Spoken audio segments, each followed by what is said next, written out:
This meeting is being recorded. We can't even hide that anymore. They're telling us right out loud. Okay, I'm going to click continue, and we all have to, I think. Welcome to the SDEBA Power Lunch Networking event. I'm your host, Milo Shapiro, public speaking coach, and we're all glad to have you here at San Diego Equality Business Association. We are San Diego's LGBT plus community and its allies, Chamber of Commerce. So at this time, I know I invited you to unmute to chat before the meeting, but now please mute yourself with Alt-A on the Windows, Shift-Command-A on the Mac, or clicking the little button.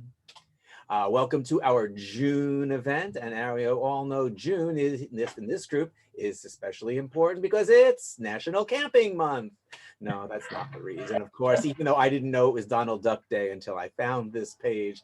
Go figure. No, we know it because it is Pride Month, and wishing everyone, whatever you're doing for Pride, at least it's getting closer to feeling real again, a wonderful Pride Month. Events, there we go. So it's not going to look quite so much like this in the streets, but there are events starting to happen that you can check out for yourself. In the meantime, at least I got to have friends together for my birthday the other day. It's starting to feel a little more like life again. But what about the power lunch? People have been saying to me, hey, in fact, just before the meeting, someone said, hey, what's going on? Are we going to be online anymore? Are we going to be live? How are we going to do it? We're going to address that in a little while. So at this time, also I'd like to ask you to put on the chat because someone checking you out might want to send you a direct message, but you won't see it. It could be under the more button if you're on a small screen. Also turn on the participants window. I'll explain what that's about in a little bit, but that's going to be important for when we do our sharing time.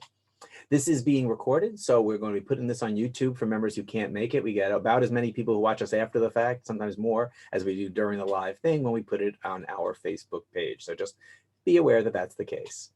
Today's sponsor is Freshen Your Photo. Dad wants something great for Father's Day, and it's probably not to go paint a ceramic dog with someone, but I bet what he'd love is to take an old photo of mom and make it look good again. So Freshen Your Photo gives you the ability to do that. Don't tolerate your photo, freshen your photo. If you'd like to be the sponsor of an upcoming Power Lunch, let us know, info@sdeba.org.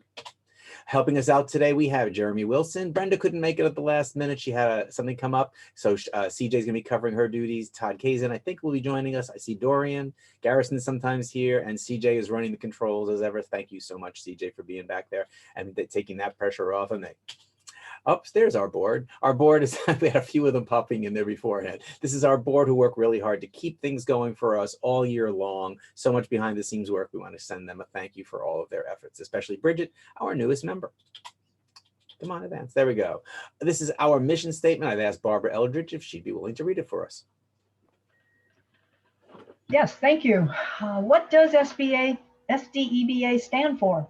The San Diego Equality Business Association promotes the LGBTQ influence through business ownership, workforce equality, and active consumerism, creating prosperity to support equality, diversity, and inclusion.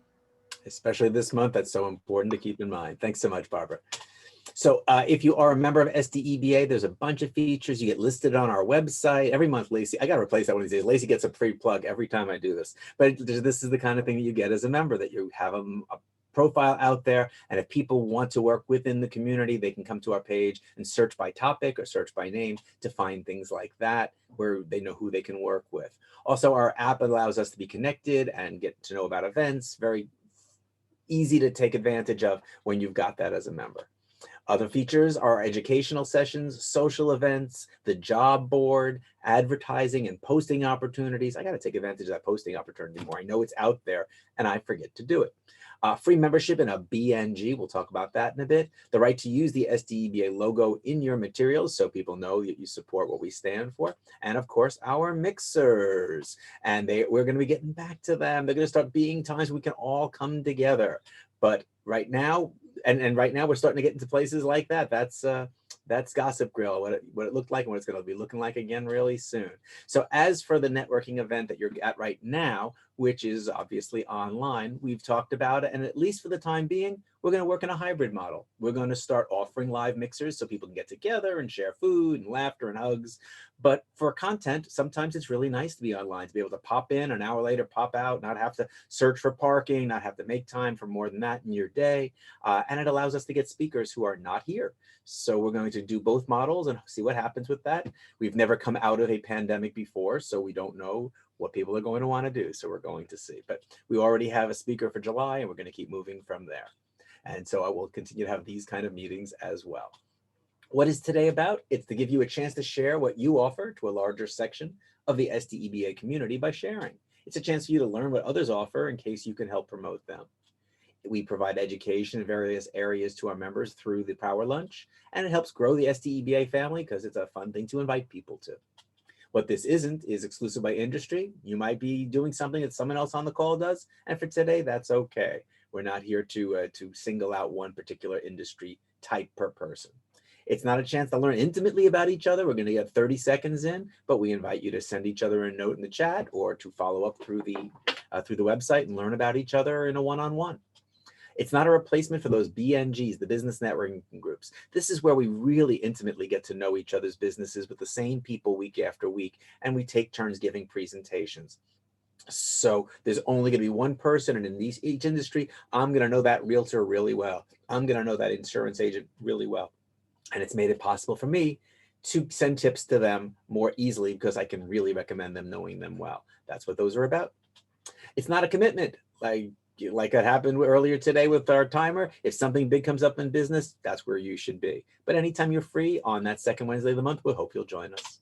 And finally, it's not a place to sell to us. Occasionally people do end up making use of your services, but better to make an ally of them so they can represent you than to try for any one particular sale to someone here.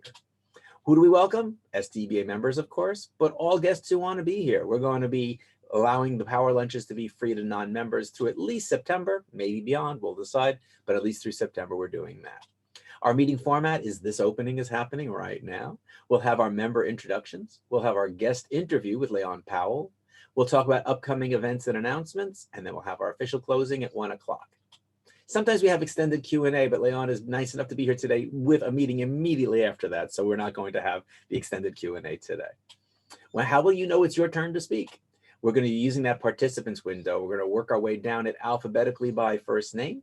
So that's going to help you know who's right before you, so you're ready on that unmute button. When you hear your name, and please not before, that's when you unmute. Not before, because if you unmute beforehand getting ready, you pop out of the list to a different place and I'll probably accidentally skip you. So when you hear your name, that's your chance to unmute. So you can share just orally, or you can do a screen share if you're comfortable with that in your 30 seconds. That's just fine. Afterwards, please re-mute and unshare your screen if need be. And then in the contact area, once you go, phew, my 30 seconds is done, that's a great time to put your big 5, your name, your website, your phone, your email, and your LinkedIn, so people who went, that's a person I need to talk to, know how.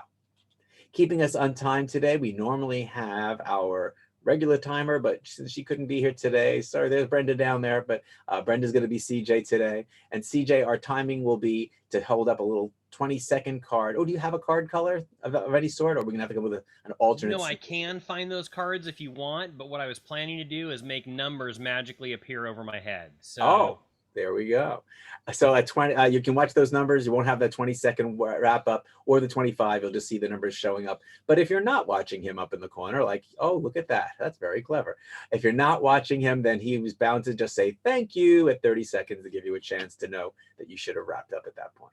Okay. So my challenge to you is to find at least 2 people whose pitches make you think that's someone I wouldn't mind hearing more about, or that's someone I can have business symmetry with, and reach out to them. And off we go. So I'm going to get out of this mode. So stop share so that I can see the participants list, because it doesn't want to show me both at once. Hey, Garrison, just saw you come in there after me. Hello. Okay, so I'm not in share screen. Get out of that. Over to back to Zoom meeting. That's what I have to do. I have to choose participants. There we go. Okay, so at the top of our list, we usually have some of our people who are helping running the meetings, and we're going to do that today. And we'll give Jeremy a chance to make some other announcements at the end. But we are going to kick off with Jeremy Wilson, our president. Hey, CJ, don't start that counter yet. I just want to give a quick little. Oh, you went silent on us, Jeremy. Did you mute? No. Now you're back. Now you're back. Okay. So a quick word on pronouns. As an organization, we could do a little bit better job about introducing ourselves. And when we do introduce ourselves in these settings, to state our preferred pronouns. You certainly don't have to, but this is a common practice that's happened in many different meetings. So when you say your name, feel free to say, my name is Jeremy Wilson. My pronouns are he, him, his. So just wanted to throw that out there. So, okay, the 30 seconds can begin now. Thanks. Hey everyone, I am Jeremy Wilson, president of SDEBA. My pronouns are he, him, his, and I've been president since May 2019. We had our annual meeting last month and confirmed our new board, so I'm going to send you that information, Milo, very shortly. It's great to see all of you. We have a very exciting in-person announcement coming up, which I'll share with you towards the end of this meeting. But welcome everybody, and I hope you enjoy this format and have some networking opportunities. Thanks again. Thanks, Jeremy. And by the way, it's very easy to use the rename option in the upper corner of your box. They'll add your pronouns there too, since 30 seconds isn't much. So that way it's a good way to get it right there on the screen for the rest of the meeting. Okay, so we're gonna go over now to CJ himself. CJ. Hello, everyone. My name is CJ Gilbert. I've been a website developer for over 20 years, and I'm also a speaker and author. And the thing I want to share with you today is amazing. I have been invited to become a speaker at an upcoming virtual event. I'm dropping the link right now in the chat box. I'm sharing my SDEBA resource page with you, where you can always take advantage of finding my additional links, resources, etc. But today, please check out the Limitless Success Summit. I'm so excited to be honored to be one of the speakers with some of my speaking idols. My name's CJ Gilbert, and we believe the internet is a jungle. Oh, congratulations. I want to hear more about that offline sometime. Okay, now we'll start our alphabetical list with Antoine. Yep, you're still muted, Antoine. Yep. Okay, I just turned off everything instead of just putting the mic on.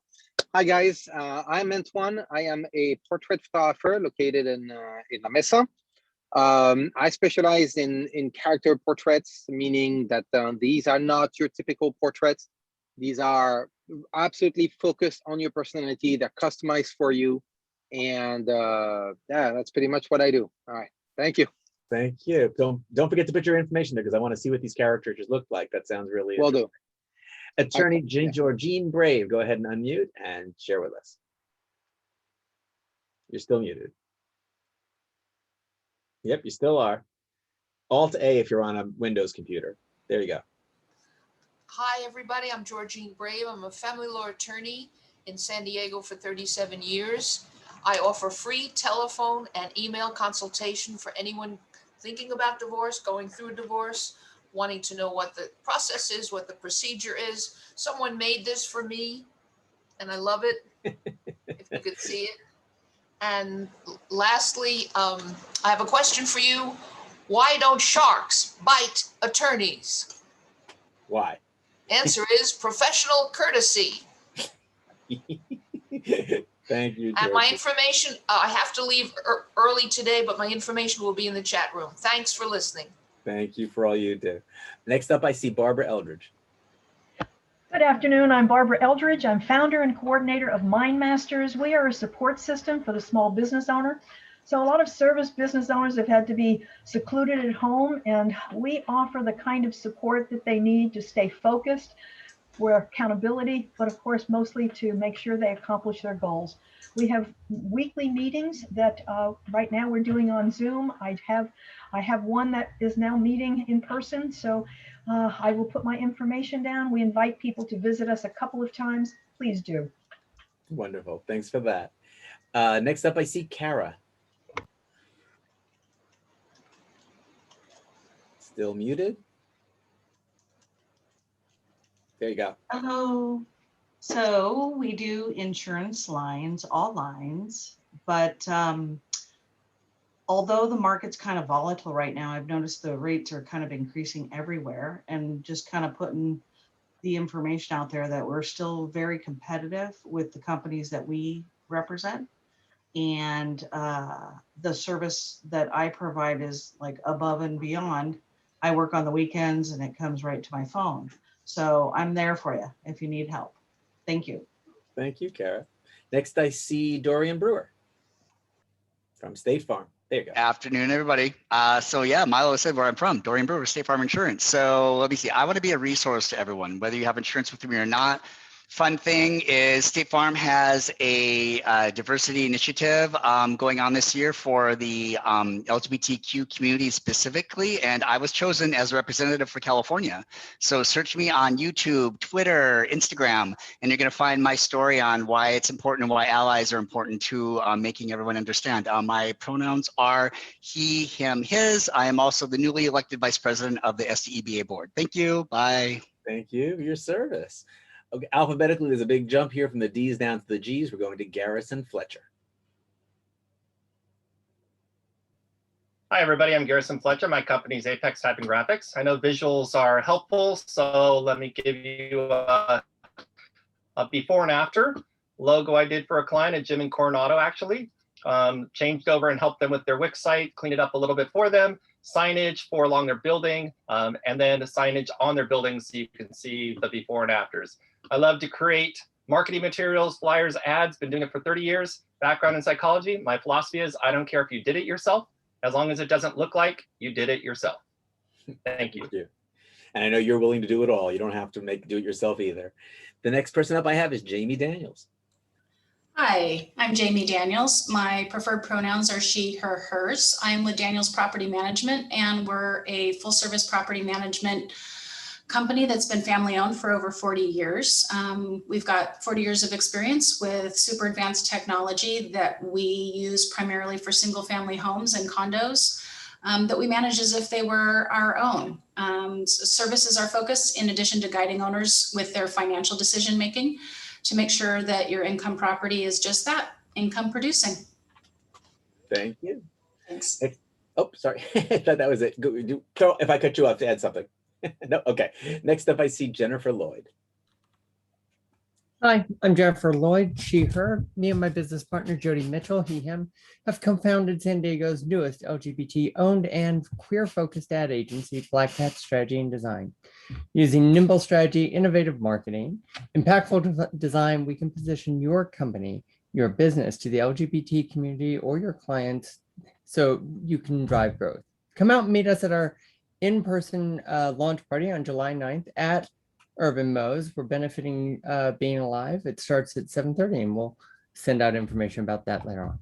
Nice. Thanks, Jennifer. Leon, I forgot to ask you, you're alphabetically showing up now. Would you like to take your 30 seconds to say hi or just save it for your turn later?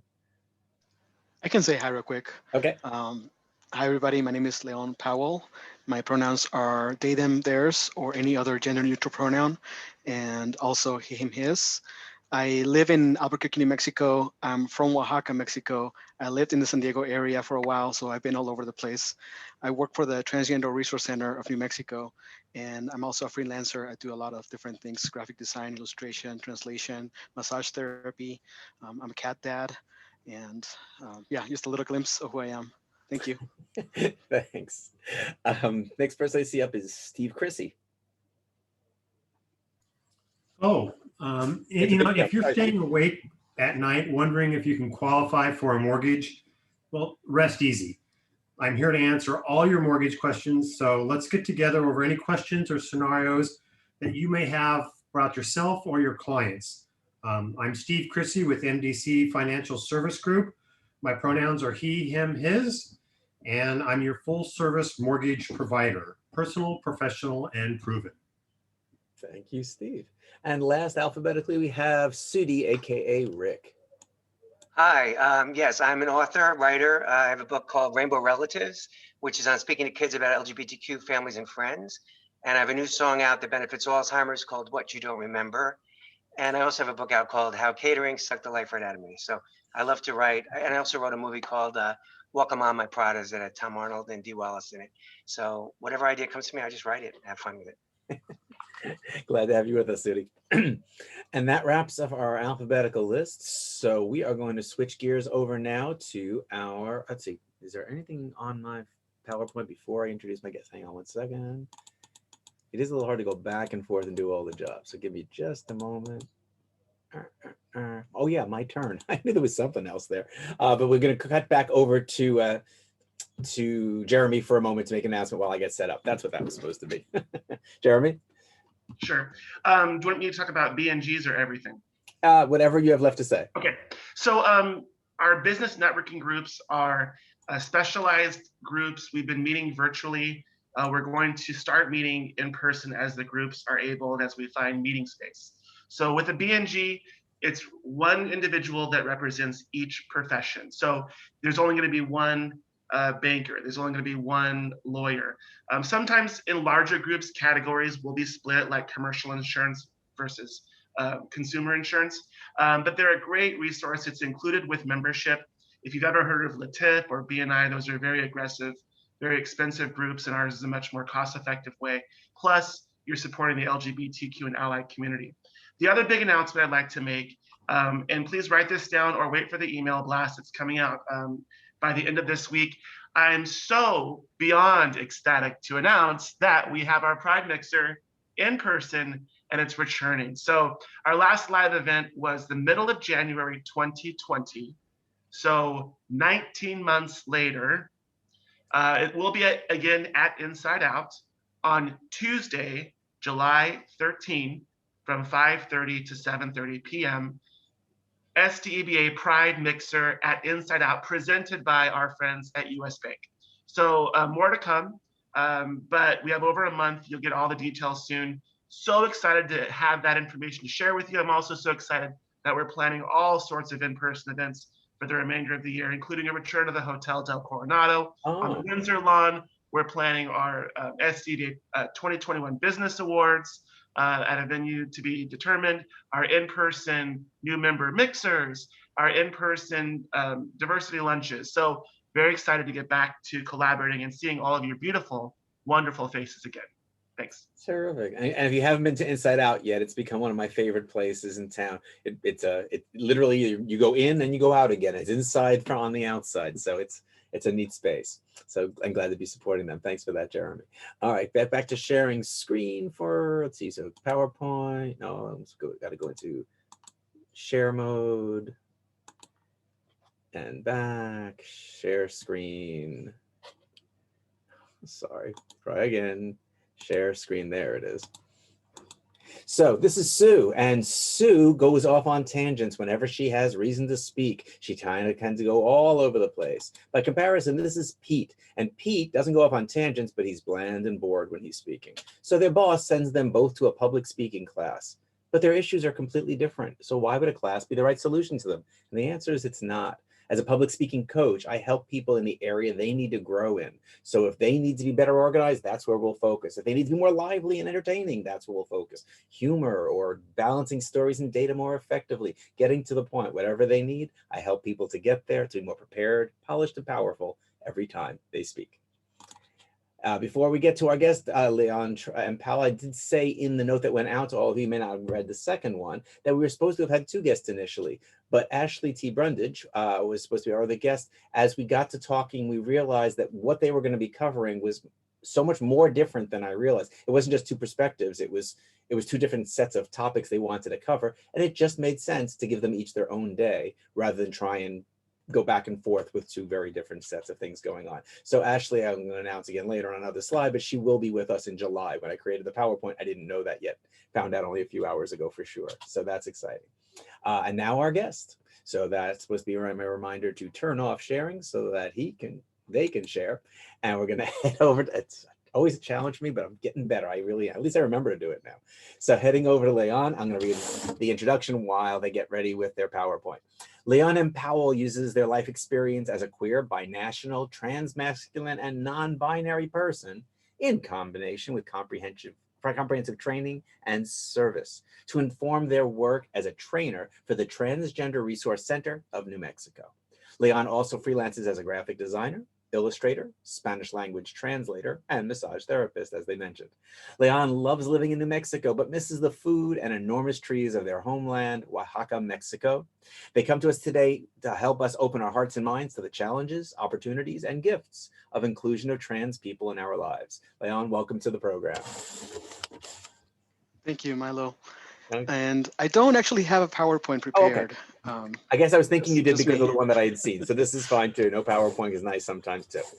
All right. So we've already touched on pronouns here, and you can't be brought up in this country without knowing he and she, but by now most of us should be more familiar with they. but I also know you use they/he. So I'm just gonna give you a moment to address the they in general, but also what he means to you. Sure. Okay. I went by he, him, his pronouns exclusively for a long time. When I first began my transition back in 2003 now, it's been how long ago? I identified as a man, a transgender man. I didn't have I didn't have the language or the nuance that I do today around my gender or gender in general. So when I began my transition, it was a very linear path. You went through point A through point B to point C to just get, to the opposite gender, you could say. And that's just the path that I followed. So for me, it was like, well, I can either be a woman or a man, and I definitely don't feel like a woman. So man must be my identity. But now, as I've, time has passed and I've gotten to know myself better, and also have had access to more language and other people and other experiences, and just more expansive understanding of what gender is and what it is not. I began to identify about 4 years ago as non-binary. When I first learned of this term and I first learned of gender neutral pronouns, at first I was a little challenged by it, to be honest. Like I met somebody who was also trans masculine like myself, but who went by they them pronouns exclusively, and also said they were non-binary, and they tried to explain to me what that meant. And I remember feeling like confused and upset, because I thought I spent all my life figuring out what transgender means, going through surgeries, hormone replacement therapy, doctors, lawyers, to get myself sorted out and heal this aspect. Not so much heal the being trans, but being trans in a society that doesn't accept it very well. And now you're telling me there's this whole new thing like non-binary gender that I have to navigate. And so it was for me a little frustrating. But the more that I began to explore what that meant and like have conversations with my friend and other non-binary people, I began to realize actually that makes a lot of sense, because I've never really felt connected to calling myself a man. To me, manhood or womanhood are something that's external, something that is like given to us or even imposed to us by cultural ideas, society ideas, stuff like that, versus masculinity and femininity, which for me are internal experiences and internal expressions. So that's why I stopped calling myself trans man. I started calling myself trans masculine, and as well as non-binary. So for me, you could say it in a way that trans masculine kind of honors and names my journey through my life, as far as the confusion, the isolation that I grew up with as a transgender person in southern Mexico. It also the journey that I've been through of self-discovery, of self-acceptance, the surgeries, the doctors, all that oftentimes painful and expensive journey that I've been through as a transgender person. And the non-binary, it's more of a current and ongoing exploration of my gender. So they, them honors the non-binary aspect of my identity, names that, and he, him, his is for the masculine aspect of my identity. And I like to use them alternately. So I don't use either one exclusively.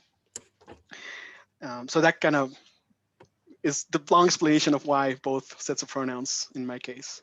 So for someone who sees that on the screen and is referencing you, in general, should they always go to the first one since that's a preference? I tend to, it depends on where I am. To be honest, when I'm with my people, with my community, with folks who know me, I don't care what they call me, because I know they know me. I know they see me. I know they understand who I am beyond gender, beyond bodies, beyond culture. Like I know my people know me, so I don't care what they call me, as long because I know they're coming from a place of love and respect. When it comes to people who are less used to that, or who are used to the gender binary and other binaries, I would rather them use they them, because it interrupts the assumption that because of the way that I look, that I present externally, that I am a man, or that I'm anything, a particular thing. Sorry, I have cat hair in my My tongue. I told you I was a cat dad. Comes out at unexpected times. And he does have Leon does have a cat. It's not just that he produces cat hair. Right, yeah, randomly. It might be my hair too. I am pretty hairy, you know, thank you, testosterone. So, go I ahead. want to be able to get on to other questions. I feel like we covered that one. I get it. And again, I apologize for flipping back into he said. I try to use the they. Part of it is that I've known you so long. So it's a relearning curve for me, for those who don't know that. So what support services does your organization, the Transgender Resource Center, provide to trans people? And why do they need these services? Well, transgender people continue to be discriminated against on a daily basis. And even though we have, you know, in some places there has been a lot of progress. I mean, you just have to look at the legislation that's going on in so many states of the US, trying to deny access to children to medical treatment, or prevent athletes from playing, you know, in the sports of their true gender, in the teams of their true gender. So there's still an active campaign against trans people. Also, so far in 2021, there's already been more trans people murdered than all of 2019. 2020 was the deadliest year on record for trans murders, and 2021 looks like it's might be breaking that record again. So, you know, there's more visibility of trans people, but that doesn't mean there's more safety, or that visibility means that access and opportunities are granted equally to all trans people. Because we still see people who are marginalized by society, like people with disabilities, Black, Indigenous, and other people of color who are trans, undocumented trans people. In New Mexico, we have a large community of Indigenous folks, Native American communities, and there's also a lot of transphobia there, and a lot of homophobia and other you know, things like that. So at the center, we have a drop-in center here in Albuquerque, and a lot of the folks that we serve are transgender, Indigenous trans women who are unsheltered, you know, resourcing to some underground economy, survival work, stuff like that. So at the drop-in center, we serve a lot of folks who are just really just barely surviving their lives. But we also, so we want them to not just survive, but to actually live and thrive. So we also provide a lot of different direct services. We have case managers. We have folks from clinics that come give medical care. We have a needle exchange program, HIV testing, support groups. We provide guidance for name changes and gender marker changes, referrals to other agencies and other groups that may be able to provide all the services that we can. We provide advocacy for folks, somebody who may be getting fired from their job, which even though it's illegal to get fired for being trans, they find ways to fire you. They find other ways. So it's not uncommon to keep still, you know, facing evictions from your house, things like that. We also help to draft policies and laws, like we have helped to pass and draft policies for the public schools in Albuquerque to create more inclusivity for trans students. We have helped pass laws at the state level to, for example, in New Mexico, you are able now to have an X on your gender marker. So you can have male, M for male, F for female, or X if you want to be, if you're non-binary, or you simply don't want your gender to be in all of your documents and your birth certificate. So things like that is what we help with. And of course, we do training. So we also train non-trans people on transgender and non-binary folks.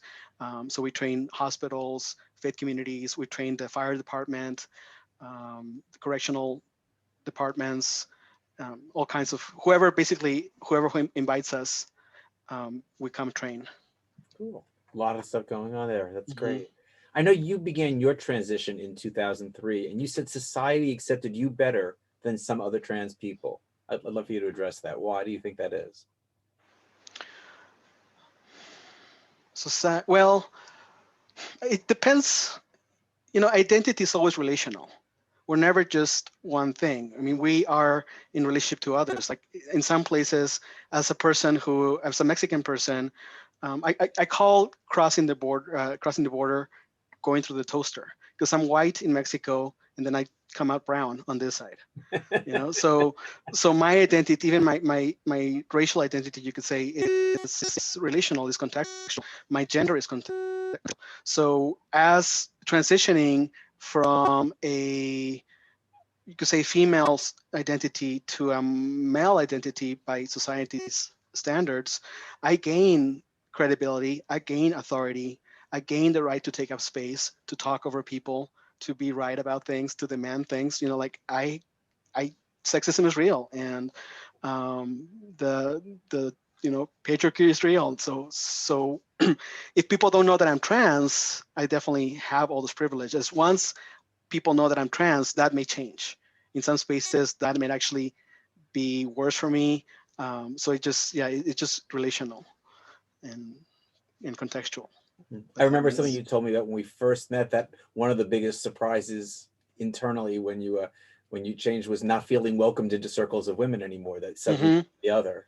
Yeah, it's also a challenge. Yeah, and that's probably the thing that I most grieved when I began my transition, is losing connection to women's communities. But I also, I don't resent them for that, because I've been on the end of being approached by men and not knowing what their intentions are, of men looking at my chest and at my eyes when talking to me, of men thinking that I had access to my body without my consent. So I get why women who see me and they think I'm just like cisgender, this macho Mexican dude, because a lot of times people assume that about me, then I understand why that resistance will be there. But I do miss that instant type of community that I used to have.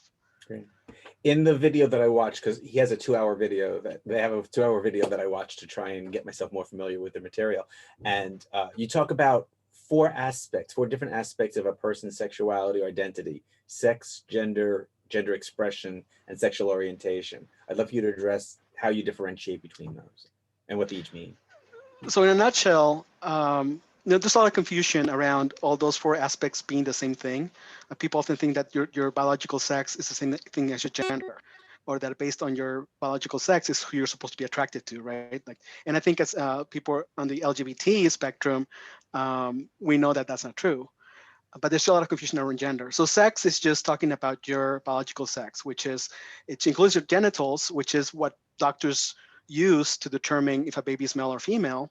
But that's a very limited view of sex, because it also includes gonads, chromosomes, hormones, and stuff like that, that we don't take into consideration when designating a baby as male or female. And it doesn't take into consideration intersex people, right, who don't fit the typical notion of male or female as far as their bodies go. So sex is just about the biological body. And then gender, you could say there's 2 aspects of gender. There's the internal gender, which is often called the gender identity, or external gender. So your gender is your internal awareness and perception of being male, female, a blend of both, or neither, like in the case of non-binary people. So gender is like this internal experience. So therefore, only a person can know their true gender. Now, gender expression is the way that we communicate our gender to the outside world, through the clothing that we wear, or mannerisms, or voice, jewelry, makeup, anything like that. So everybody has a gender expression. And some gender expressions, like mine, are pretty conforming to masculine ideals in society, right? But some people may have a more feminine expression, other folks may have a more androgynous expression, and that also doesn't tell us what the person's internal gender is, because a person can look and dress a certain way, but identify different. Like myself, I look like a man, you'd say, but I'm more non-binary in my internal experience of my gender. And then, I mean, as far as gender, you also have like the gender roles and gender stereotypes and stuff like that society carries, but that's more like on the on society and less about the individual. And then sexual, not too. I mean, what's expected of a woman today is not what's expected of a woman in 1940. Right. Yeah, exactly. Mm-hmm. And sexual orientation is the last one. And the sexual orientation would be just who you're attracted to, right? So it's either you're attracted to people of your same gender, opposite gender, all the genders, maybe nobody at all in the case of asexual folks. So, and also that is not tied to a person's biological sex or to their gender, right? So a trans person can also be attracted to anybody. A cisgender person, which is the term for non-trans people, cisgender is not, it's somebody who's not trans. A person can be attracted to any gender. That's true for trans people as well, right? So just because you're trans doesn't mean that, oh, now you're gay because now you're the opposite gender from before. That's true for some people, but that doesn't mean that changing, you could say, your gender means that you also change your sexual orientation necessarily. it does happen, but it's not like That's automatic. That's so interesting that with that your orientation actually could change as part of that process of changing. That seems surprising. So the difference between gender and gender expression sounds almost like coming out. I mean, gender, you could change your gender expression to communicate to the world, hey, I'm different. You know, this is the way that I want to be perceived. But like an example that sometimes helps people is, for example, in the case of drag, not all people who do drag are necessarily trans, because drag is about gender expression. Okay, interesting. Yeah, that would be a difference. I hadn't thought of that one. And there are trans people who do drag, yes, but there's also plenty of trans people who don't do drag. So because drag is only about gender expression. Interesting. You said one of your programs, being transgender does not mean a person wants to change into the opposite gender. And I think that statement would be surprising to a lot of cisgender people. Can you explain why you say that?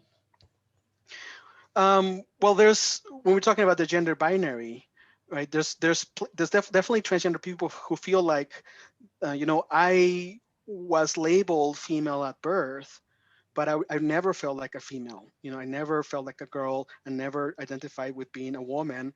And given having access to a medical transition or a legal transition, and maybe ideally the support system to do such a transition, I would much rather, you know, live in the gender that feels true to me. And for a lot of people, that's the opposite gender. So in that case, I was labeled female at birth, but I was never identified as with womanhood or girlhood.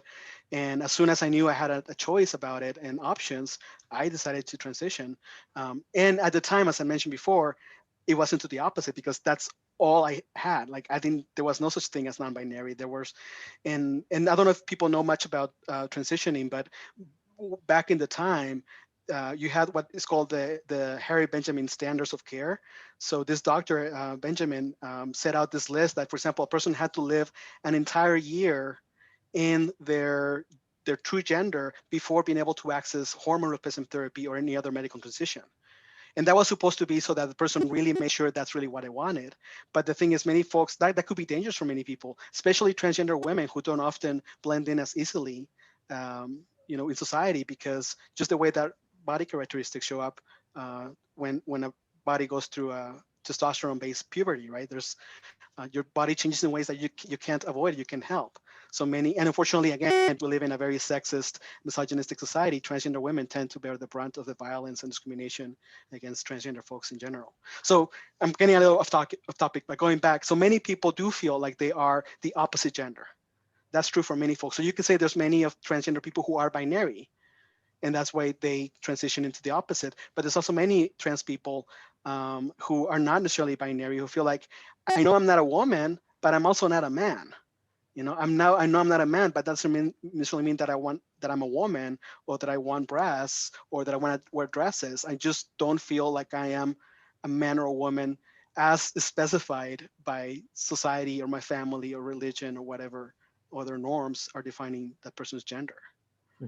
You use a couple of different, some you've used and some you haven't yet in this conversation. And I know we could probably spend hours on this, but if you can kind of help us a little bit. I hear the terms non-binary, intersex, and gender dysphoria, and they're, to me, similar. So I want to understand the difference between them, because they may not be similar at all. They just sound similar to me. Okay. So intersex is about biological sex only, right? So intersex describes a person who is born with variations in their sexual anatomy or internal sex organs that don't fit the typical binary notion of what we call a male or female body, right? And also, I mean, that's also questionable. What is a male or female body? You know, what makes an organ male or female? Who decided that? Does it come with a little stamp that says this penis is male, or this, you know? No, somebody decided, oh, let's call this male or female, and let's leave out this 2% of the world's population that is born with traits that don't fit those ideas. So intersex is exclusively about the body. So an intersex person may or may not be transgender. Okay, we don't know that person's very gender. Physical thing, intersex. It's exclusively physical. Intersex. Okay, good to know that. And gender dysphoria? And gender dysphoria is something that many trans people may experience. Is basically the distress that a person experiences when their true gender, their internal gender, doesn't fit the sex designation that we're given at birth, or the gender that's typically associated with that sex designation.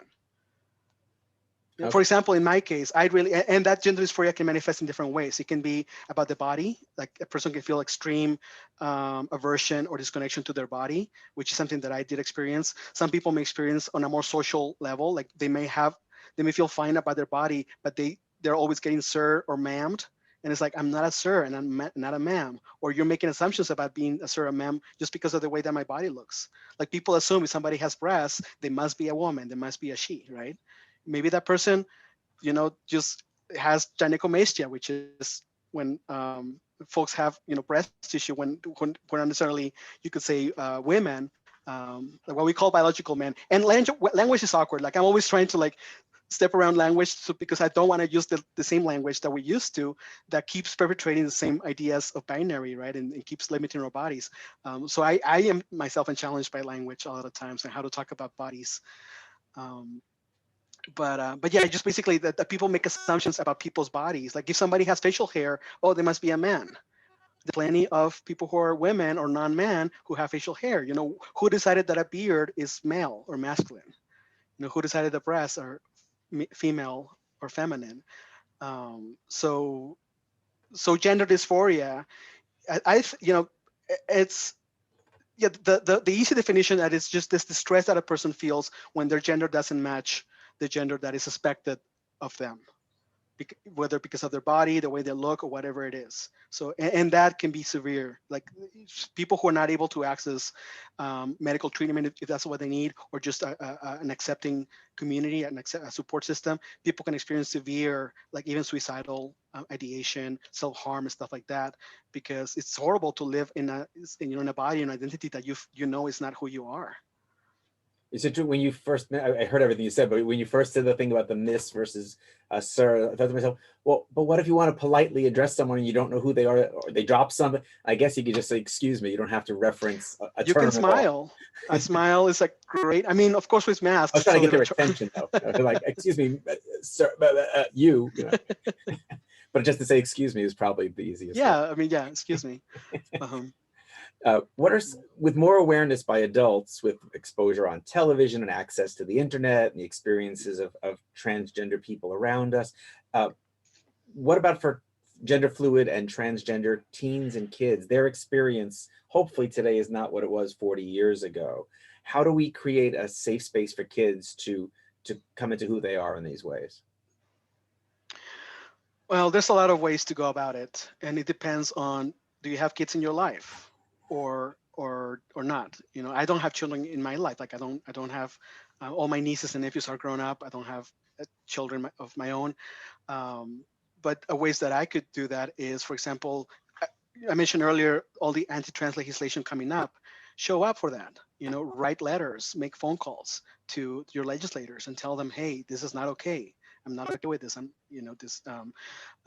Go take it to the streets if that's what's needed. Show up, like put your body there to show up your support. Donate to organizations that serve trans and non-binary youth. Be informed of the issues, like sign up for newsletters on trans organizations. There's plenty of organizations that are doing a lot of work who send out a bunch of newsletters telling you action required. This is going on. Please call this person. Tell them not to do this, or tell them to pass this other law or protection. If you have children in your life, one, I would say, can we begin to raise children without imposing and perpetuating the gender binary ideas? Like, can we let children choose their clothes and their toys and even their names? Like, what, maybe we can say, like, when you're such age, you can choose your name and make it easy for them to change their name if they don't feel like, hey, I don't want to be Peter, or maybe choose a gender neutral name for your child, give them the chance to have that. There's if there is a young child in your life, maybe somebody that's a family friend or a nephew, or what we call nibbling. Nibbling is the gender neutral term for somebody who's neither a nephew nor a niece. And nibbling is the gender neutral term. Which is It sounds interesting. That kinda sounds like chewy, but- sibling, which is not the same thing. Which is not the same, right? But so there's a gender neutral for that, right? There's brother, sister, or sibling. Right. But why can there be nephew, niece, and then nibbling? So now there is. So research has shown that for youth who have at least one person in their life who's supportive of them, and that includes using their correct pronouns and name consistently, that can reduce suicidal ideation in that child by I think it's up to 80%. So this can literally be about saving a child's life. Wow. Right? And I think the easiest way, the more accessible way for us is to begin to change our language. To begin to, for example, it took me about 3 months to get rid of the "hey guys." Like when I address a group of people, one. It's a tough one. I picked that up along the way. English is my second language, and I picked that up along the way. And I then unlearned it. I stopped saying "hey guys." It took me a while. I would keep correcting myself, but now maybe it slips in once every 6 months. But for the most part, I'm pretty used to saying "hey folks," "hey everybody." My dad's from Texas, so I also picked up the "y'all." So "hey y'all." But there's plenty of alternatives for avoiding gendered language. I've been trying to get onto folks myself for that same reason. Last question, because I know you have to go at the top of the hour, and I sure appreciate your time with us.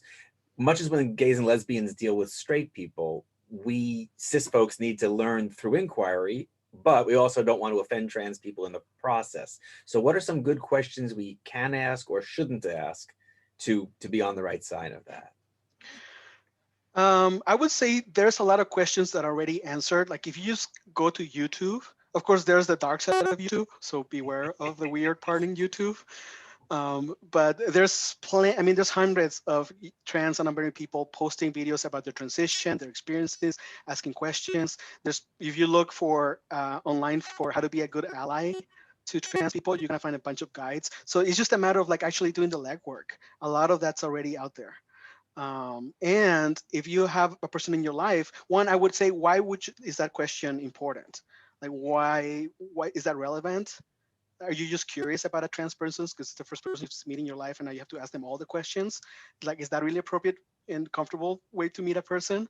And unfortunately, I do still sometimes get, I'll come out to somebody for the first time as trans and the first thing that comes out of the mouth is, so have you had the surgery? And another asking, have you done anything to your genitals to get a penis to be a real man? That's basically what they're asking me, right? Like, what makes a person think it's appropriate to ask about another person's genitals on the first time you meet them? So just think about, would this question be appropriate? Would I ask something like this to somebody who's not transgender? Yeah, Am I giving this person medical care that I would need to know what their gender, what's going on with their body? So first I would ask, is this question appropriate? And if you're not sure, I would say ask the internet first. I love that idea. In fact, I probably should have had that link for that longer special that you had me watch ready and available. I can share it with anyone who'd like to see Leon sharing for 2 hours what they think of on a whole lot of issues on this area, which was great. Leon, I want to thank you for being with us today, and I don't want you to be late for your other meetings. So thank you, and stay in touch. Yeah, thank you so much. Thank you, everybody. And I'll be, don't let everybody else leave. I'm going to be unsharing, going back to sharing screen and finishing up our meeting.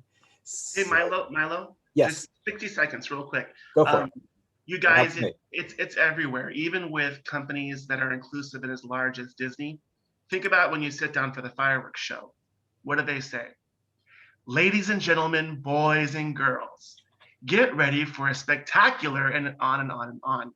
So it's everywhere, and it's going to take people like us to make that awareness known. And then lastly, real quick, fresh off the print, we are unveiling a new logo. You guys are the first to see it. I'm going to do the share screen right now. I got to stop. I was going to block you there. Go for it. That's okay. Okay, ready? Can you guys see my screen or not yet? Not yet. Okay, hold on. Let me go back to share. There we are. So, okay. So our new logo, our new brand guidelines. So take a look. We've decided to go with a logo with a block, the E for equality being equal sign because we believe in equality, and the little up arrow signifies business and signifies we're moving up. This is our new look. This is our new logo. We've spent a lot of time and effort, months and months getting this together. It's going to look really sharp when you're going to see it on MailChimp. You're going to see it on postcards. You're going to see it on our letterhead. This is the new look in color. We didn't want to be too cliche just because we're an LGBT organization that we were forced to use the rainbow. However, our primary color scheme for backgrounds and stuff does have a rainbow component, as you can see there. And then gradients, they're going to look really sharp, and the typeface. So first to see it here, there is our new logo, and you'll be seeing that at least for the next 2 or 3 years.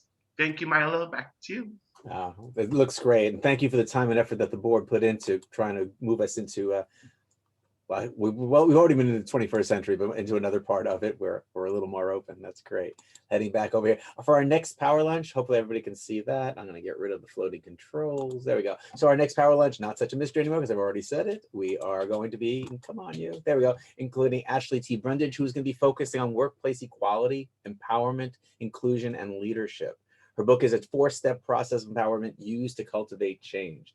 A fascinating woman who has a lot more to share than just her trans background. So I'm sure she'll bring that in, but you can see now why that wasn't a fit with the stuff Leon was talking about, just very different. So good for a whole nother meeting on that. There's her book, Empowering Differences.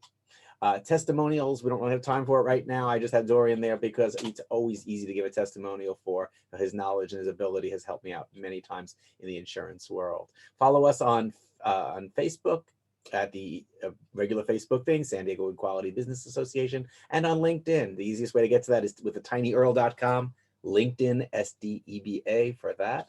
Our all new Power Lunch page, not so new, it's about 2 months old now, but that's the best way to tell people about the Power Lunch because it explains what we're all about instead of one specific event and then links you to the events. It shows histories of past events too, so if you want to catch any of these old ones that you missed, you're welcome to go back and watch those. You can, as we learned earlier today from somebody who was asking, how do I get onto the mailing list? My boss, anyone can be on our mailing list. You don't have to be a member. We'd love to tell anyone what we're doing, and then hopefully they'll want to become a member. So drop a note to us and we can get you on there, or you can join from the gray bar at sdeba.org on the homepage.